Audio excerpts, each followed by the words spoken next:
அமெரிக்காவுக்கு நெருக்கடி, இந்தியா ரஷ்யாவினுடைய மிக முக்கியமான மெகா திட்டம் அப்படிங்கிறத பற்றி பார்க்க போகிறோம். ரஷ்ய அதிபருடைய இந்தியா பிரதமர் மோடியை சந்தித்தது, இந்த மாதிரி நிகழ்வுகள் எல்லாமே மிக முக்கியமான உலக அளவில் ஒரு பேச்சு பொருளாக மாறியிருக்கிறது, கவனத்தை ஈர்த்திருக்கிறது அப்படின்னு நம்ம சொல்லணும். உக்ரைன் போருக்கு பின்னர் முதல் முறையாக ரஷ்ய அதிபர் விளாடிமிர் புதின் இந்தியாவுக்கு வந்தது மிகவும் கவனிக்கத்தக்க ஒன்றாக மாறியது. S-400 ஆயுத கொள்முதல், 5ஆம் தலைமுறை விமானம், எரிபொருள் விற்பனை போன்ற விஷயங்கள் இந்த பயணத்தின் போது பிரதமர் நரேந்திர மோடியுடன் விவாதிக்கப்பட்டது. அதாவது 2 பேரும் சேர்ந்து கூட்டாக செய்தியாளர்களை சந்தித்தாங்க. அந்த சந்திப்பின் போது 2 நாடுகளும் மேற்கொண்ட ஒப்பந்தங்கள் குறித்து மிக முக்கியமான விடயங்கள் குறித்தெல்லாம் பேசப்பட்டது. ஆனால் இன்னொரு பிளான் புதின் வச்சிருந்தாரு. அது சர்வதேச அளவில் மிக முக்கியமான ஒன்றாக ஒரு பிளான். அது இந்தியாவும் ரஷ்யாவும் இணைந்து மேற்கொள்ளக்கூடிய ஒரு திட்டமாக அது பார்க்கப்படுகிறது. என்ன இந்த மிக முக்கியமான பிளான் என்னன்னு அப்படின்னா, சர்வதேச நாணய வர்த்தகத்தில் 89% டாலர்லேயே நடக்கிறது. நம்ம எல்லாருக்குமே தெரியும், உலக அளவில் எண்ணெய் வர்த்தகமும் பெரும்பாலும் டாலரில் தான் நடக்குது. அதனால அமெரிக்கா சர்வதேச அரசியலை தவிர்க்க முடியாத ஒரு நாடாக மாறி இருக்காங்க. இன்னைக்கு உலக அளவில் அமெரிக்கா ஒரு தவிர்க்க முடியாத நாடாக இருக்காங்க. அமெரிக்கா லீடராக இருக்கான காரணம் என்னன்னா, அமெரிக்காவுடைய பணத்தை தான் உலகம் ஃபுல்லாக வர்த்தகத்தை யூஸ் பண்ணிக்கிட்டு இருக்காங்க எல்லா நாடுகளும். இப்போ நாம் ஜப்பான் கிட்டேயோ இல்லை சீனா கிட்டேயோ இல்லை எந்த நாடுகளுக்கிட்டேயோ ஒரு பொருள் வாங்குறோன்னா நம்முடைய நாட்டு பணத்தையும் கொடுக்க மாட்டோம், அவங்க நாட்டு பணத்தையும் கொடுக்க மாட்டோம். ரெண்டுத்துக்கு பொதுவாக அமெரிக்க டாலர் இருக்குது. அதனால தான் அமெரிக்கா இன்னைக்கு ஒரு உலக வல்லரசு நாடாகவும் ஒரு தலைமைத்துவ நாடாகவும் இருக்குது. அந்த எந்த நாட்டிலையும் ஊடுருவும் அந்த பவரை டாலர் பெற்றிருக்கிறது. உலகம் முழுக்க எல்லா நாட்டிலையும் போகக்கூடிய ஒரு பவர் டாலருக்கு தான் இருக்குது. இதனால் அமெரிக்காவுடைய ஆதிக்கம் அதிகமாக இருக்கிறது. அதனால் அமெரிக்காவின் ஆதிக்கத்தை குறைக்கணும்னா டாலர் அப்படிங்கிறத முதல்ல உடைக்கணும் அப்படிங்கிறது தான் எனக்கு ஏற்கனவே தொடர்ந்து பேசப்பட்டு வரக்கூடிய ஒன்றாக இருக்குது. குறிப்பாக இந்த ஆசிய நாடுகள் இந்த ஆதிக்கத்தை விரும்பலை அப்படிங்கிறாங்க. ஏசியன் கண்ட்ரி எதுவுமே அமெரிக்காவின் ஆதிக்கத்தை பெரும்பாலும் விரும்பலை. அந்த டாலரை எப்படியாவது மாற்றணும் அப்படின்னு. இப்போ டாலருக்கு மாற்று கரன்சியை கொண்டு வரணும் அப்படின்னு ரஷ்யா, சீனா, பிரேசில் உள்ளிட்ட நாடுகள்லாம் உறுதியாக இருக்காங்க. இப்போ இதற்கான முதற்கட்ட பணிகள்லாம் தொடங்கிட்டாங்க. இதுதான் அமெரிக்காவை கோபப்படுத்தி இருக்கிறது. ஆசிய நாடுகள் தங்களுடைய சொந்த கரன்சியில் வர்த்தகத்தை மேற்கொள்ள தொடங்கியிருக்காங்க. ரஷ்யா கிட்ட கச்சா எண்ணெய் வாங்கும்போது நாம் இந்திய ரூபாயை பயன்படுத்துகிறோம்.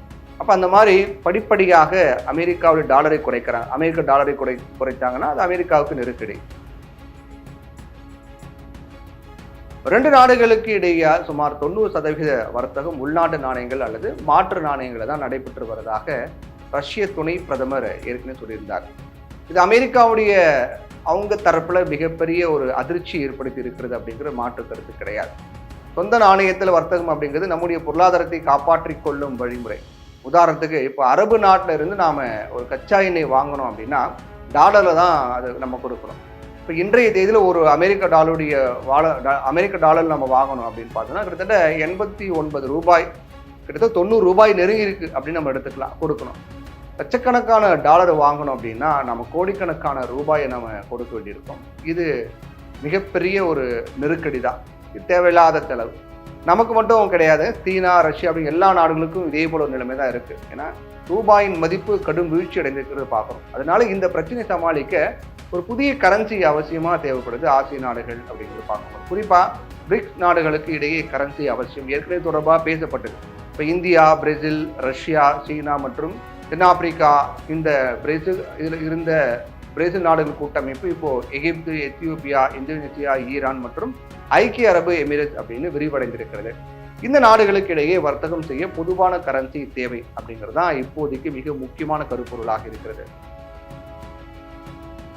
பாதுகாப்பு ஆயுதங்கள், கச்சா எண்ணெய், மின்னணு பொருட்கள், வேளாண் பொருட்கள் இது எல்லாத்திலையும் பிரிக்ஸ் நாடுகளை நம்பாம 40% வரை பயன்படுத்திக் கொள்ள முடியும். அதனால இப்போ நாம டாலர்ல செய்யக்கூடிய செலவுகள் 40% வரை குறைய வாய்ப்பு இருக்கிறது. இப்படி மட்டும் நடந்தா இந்தியாவில் விலைவாசி அப்படியே குறைஞ்சிரும். பிரிக்ஸ் அமைப்பில் இருக்கக்கூடிய ஒவ்வொரு நாடுகளும் பொதுவான கரன்சியை பயன்படுத்துறாங்க அப்படின்னா ஆசியா வளர்ச்சி அடைந்த ஒரு கண்டமாக விரைவில் மாறும் அப்படிங்கிறத மாற்றத்திற்கு கிடையாது. சொந்த கரன்சியில் வர்த்தகம் அப்படிங்கிறது முதல் படி. இதன் இறுதி இலக்கு தான் பிரிக்ஸ் கரன்சி அப்படின்றாங்க. ஆனால் இந்த திட்டத்திற்கு இந்தியாவுடைய ஒத்துழைப்பு ரொம்ப அவசியமாக இருக்கிறது. டாலரை தவிர்த்துட்டு பிரிக்ஸ் கரன்சியை உருவாக்க நாங்கள் கனவில் கூட நினைக்கல அப்படின்னு வெளியுறவுத்துறை அமைச்சர் ஜெய்சங்கர்லாம் சொல்லியிருக்காரு. இப்படியெல்லாம் பேசினா எப்படி வேலை முடியும் அப்படிங்கிற மாதிரி ஒரு கேள்வி இருக்கு. இப்போ இந்தியா இந்த விஷயத்துல துணிந்து முடிவெடுக்க வேண்டும் அப்படிங்கிற கோரிக்கையும் முன்வைக்கப்பட்டு வருது. இந்த விஷயம் தொடர்பாக பிரதமர் மோடி கிட்ட நிச்சயமாக புதின் பேசி இருக்காரு. அதற்கு இந்தியாவுடைய பதில் அப்படிங்கிறது ரகசியமாக தான் இருக்கிறது. இப்போ 2 பேரும் இந்த விடயத்தை பற்றி பேசியிருக்காங்க. அவங்க அஃபீஷியலா என்ன பேசினாங்க அப்படிங்கிறத அந்த கூட்டாக செய்திகள் சந்திப்பின் போது தெரிவித்தாங்க. முக்கிய ஒப்பந்தம் பற்றிலாம் பேசினாங்க. ஆனால் அவங்களுக்குள்ள பேசப்பட்டதாக நிச்சயமாக இது பேசப்பட்டிருக்கும் அப்படின்னு சொல்லப்படுகிறது. அப்படி பேசின ஒரு நிகழ்வு அப்படிங்கிறது இன்னைக்கு அமெரிக்காவுக்கு ஒரு நெருக்கடி.